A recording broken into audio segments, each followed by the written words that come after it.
We've got interest rates at 0.5%. We've got a fantastic monetary boost going on. At the same time, we've got fiscal tightening. But the Governor of the Bank of England is alongside the coalition, which he was not alongside Gordon Brown. And I wouldn't be at all surprised if there's more quantitative easing, because fiscal and monetary policy will go hand in hand. One will compensate for the other. Isn't there a bit of a cavalier attitude towards the cuts, though, from the government?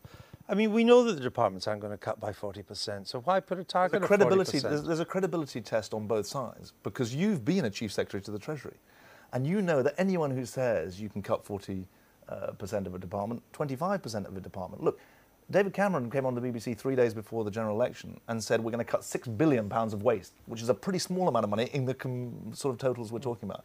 What he's ended up doing is, far from cutting waste this year, there's actually fewer university places, something called the Future Jobs Fund has been reduced.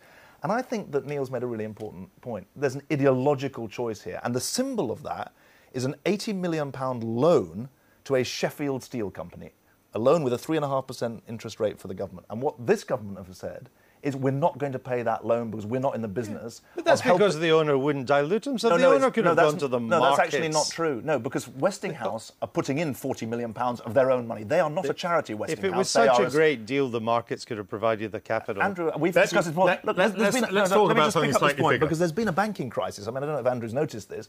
The whole problem with our economy is that credit isn't flowing to firms. Do Labour dynasties always patronise people? I beg your pardon? I said, do Labour dynasties always patronise people? No, because you've made this point to me previously, and I said the same point. You obviously didn't listen the first time. Because you're wrong. You must be happy you're not in power, because you'd be taking on the unions. You're never happy that you're not in power. I mean, any politician who says it's a good election to lose. So if Neil Feguson is right, and there is a union resistance and union action against these cuts, what will your attitude be? Well, I think that the unions are actually going to be confronted with a pretty big choice.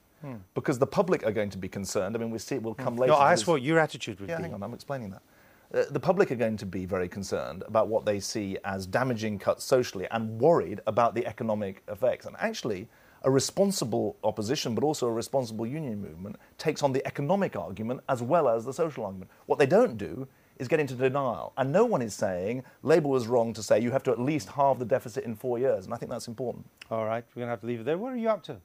What am I up to? I'm promoting a book. What do I ever do, Andrew? Why would I? Is that why you're here so late at night? Absolutely. I'm certainly not being paid. All right, for what's it. the book called?